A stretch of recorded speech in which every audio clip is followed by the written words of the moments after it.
At bago tayo magtungo sa ating talakayan, gusto muna nating i-welcome ang ating bagong co-host dito sa Bagong Pilipinas Ngayon, DSWD Spokesperson, Assistant Secretary Irene Dumlao. Asik Dumlao, welcome po sa BPN family.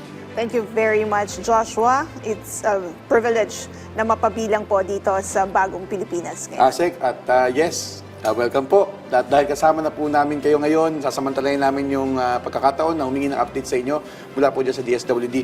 Kumusta po yung unang batch ng pamamahagi ng cash relief aid ng DSWD sa mga PUV drivers and operators? Yes, Josh, I'd like to take this opportunity para i-clarify ang kaibahan ng cash relief assistance na ipinapamahagi ng DSWD sa fuel subsidy na ipinapamahagi naman ng Department of Transportation. Ang cash relief assistance na ipinapamahagi ng DSWD ay nagkakahalaga ng 5,000 pesos at ito ay mula sa assistance to individuals in crisis situation. Makaraan ng 2 linggo ng pamamahagi ng tulong pinansyal na ito, mahigit 256,000 na mga drivers dito sa Kamaynilaan ang nabahaginan na po natin ng tulong. Sa katunayan, sa mga tricycle drivers, mahigit 102,000 po iyan. Sa mga TNVS drivers, more than 22,000. Jeepney drivers, the same, more than 22,000 din yung ating nabahaginan na ng tulong.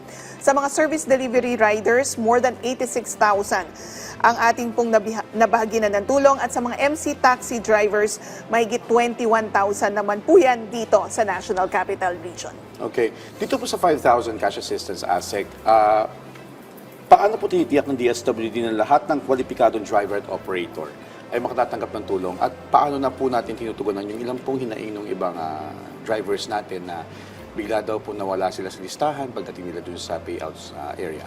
Yes, alinsunod sa kautusan ng Pangulong Marcos Jr., Josh, na tiyakin natin na lahat ng mga eligible drivers ay mabigyan ng 5,000 pisong tulong pinansyal. Ang DSWD at ang LTFRB ay nakipag-ugnayan sa mga transport network companies, gayon din sa mga local government units, and sa mga iba't ibang mga JODAs. Nang sa gayon, makuha natin ang lahat ng mga drivers na eligible na makatanggap nitong tulong mula po sa ating pamahalaan. Ang DSWD kasi kinukuha niya yung listahan mula sa LTFRB, which in turn gets the list naman from the different associations and transport network companies. Ganyan din sa mga local government unit, kinukuha natin yung mga listahan naman ng mga tricycle drivers. Kasi yung mga tricycle drivers sa mga LGU kumukuha ng kanilang prangkisa. So again, inuulit po natin, we are addressing all the concerns, all of the issues ng mga drivers na hindi napasama sa talaan o sa listahan sa pamamagitan ng pakikipag-ugnayan sa mga TODA, JODA, gayon din sa mga local government units, sa mga TNVS companies, para po makuha na natin lahat ng mga onboard drivers, lahat po ng mga drivers na hindi napasama doon sa unang listahan so that they will receive the aid from the government. Okay. Sec, follow-up lang po dun sa part na yun na ano pong may paliwanag po ba ang LTFRB dun sa master list nila? Bakit yung mga ilang driver daw po, akala nila kasama sila pero hindi pala? Well, Josh, ang LTFRB kasi kinukuha din yung listahan mula sa mga asosasyon, sa mga JODA, gayon din sa mga TNCs.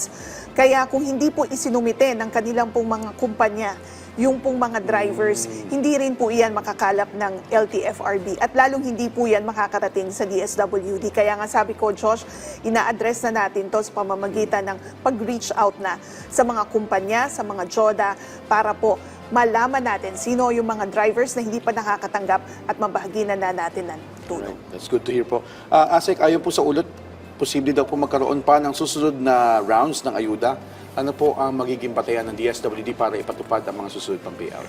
Ito yung sinasabi ko, Josh, dahil nakipag-ugnayan tayo sa mga JODA, sa mga LGU, gayon din sa mga transport network companies, yung pong additional list o yung supplemental list na isusumite nila sa LTFRB at sa DSWD ay ang magiging basihan natin sa pagsasagawa naman ng special payout after the Holy Week. Gayon din po, yung mga drivers na hindi nakapunta doon sa mga designated payout sites sa mga araw na itinakda ay makakakuha pa rin po nito sa mga special payouts na gagawin natin, again, after Holy Week. Okay. And kasi kung patuloy po natataas itong presyo ng langis.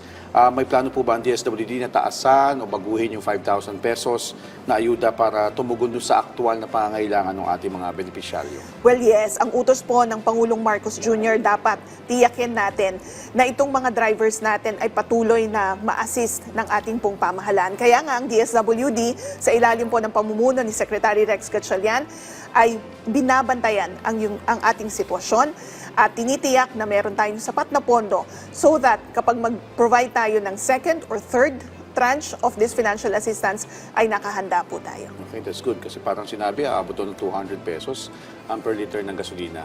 And well, on that note, maraming salamat po sa inyong update.